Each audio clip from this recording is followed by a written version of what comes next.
This thing called planning has been around for a long, long time.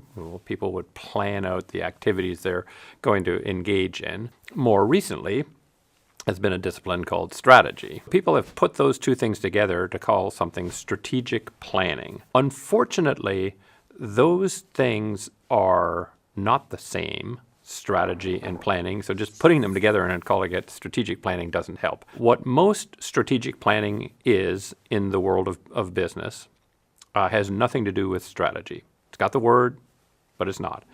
It's a set of activities that the company says it's going to do. We're going to improve customer experience. We're going to open this new plant. We're going to start a new talent development program. A whole list of them, and they all sound good. But the results of all of those are not going to make the company happy because they didn't have a strategy. So what's a strategy? A strategy is an integrated set of choices that positions you on a playing field of your choice in a way that you win. So there's a theory. Strategy has a theory. Here's why we should be on this playing field, not this other one. And here's how, on that playing field, we're going to be better than anybody else at serving the customers on that playing field. That theory has to be coherent. It has to be doable. You have to be able to translate that into actions for it to be a great strategy. Planning does not have to have any such coherence. And it typically is what people in manufacturing want, the few things. They want to build a new plant, and the marketing people want to launch a new brand, and the talent people want to hire more people.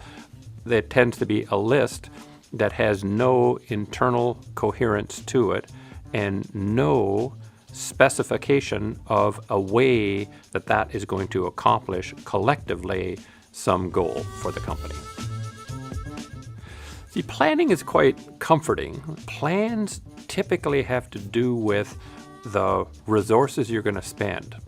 So we're going to build a plant. We're going to hire some people. We're going to launch a new product. Those are all things that are on the cost side of businesses. Who controls your costs? Who's the customer of your costs? The answer is you are. You decide how many square feet to lease, how many raw materials to buy, how many people to hire. Those are more comfortable because you control them. A strategy, on the other hand, specifies an outcome, a competitive outcome that you wish to achieve, which involves customers wanting your product or service enough that they will buy enough of it to make the profitability that you'd like to make. The tricky thing about that is that you don't control them. You might wish you could, but you can't. They decide, not you. That's a harder trick. So that means putting yourself out and saying, here's what we believe will happen. We can't prove it in advance. We can't guarantee it. But this is what we want to have happen and that we believe will happen. It's much easier to say, I'll build a factory, I will hire more people, etc., than I will have customers end up liking our offering more than those of competitors. The tricky thing about planning is that while you're planning, chances are at least one competitor is figuring out how to win. When U.S. air carriers were busily planning, what routes to fly and there was this little company in Texas called Southwest that had a strategy for winning. And, at first that looked largely irrelevant because it was tiny. What Southwest Airlines was aiming for was an outcome. What they wanted to be is a substitute for Greyhound, a way more convenient way to get around at a price that wasn't extraordinarily much greater than a Greyhound bus. Southwest said everybody else is flying hub and spoke. They have hubs and they fly hub and spoke. We're going to fly point to point. so that we don't have aircraft waiting on the ground, because you only make money when you're in the air. We're going to only fly 737s, one kind of aircraft, so that our gates are set up for those, our systems are set up for those, our training, our simulations are set up. We're not going to offer meals on the flights, because we're going to specialize in short flights. We're not going to book through travel agents. We're going to encourage people to book online, because that's less expensive for everybody and more convenient. So their strategy ended up being having a substantially lower cost than any of the major carriers, so that they could offer substantially lower prices. Because it had a way of winning, it got bigger, and then bigger, and then bigger, and then bigger, and bigger, and bigger, and bigger, until it flies the most passenger seat miles in America. The major carriers were not trying to win against one another. They were all playing to play, as I say. They were playing to participate. Maybe buy more planes, get more gates, maybe grow some, not having a theory of, here's how we could be better than our competitors. And that was fine, until somebody came along and said, here's a way to be better than everybody else for this segment. And so that segment then goes. It's gone, and the main playing to play players have to share a smaller pie that's left over after Southwest takes whatever share it wants. If you're trying to escape this planning trap, this comfort trap of doing something that's comfortable but not good for you, how do you start? The most important thing to recognize is that strategy will have angst associated with it.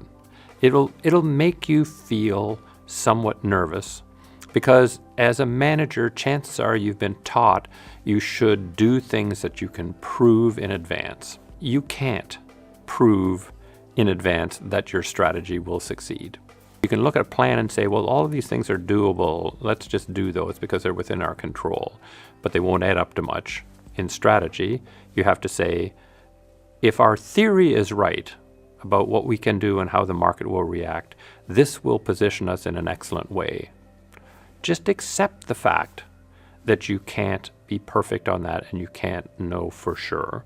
And that is not being a bad manager, right? That is being a great leader, because you're giving your organization the chance to do something great.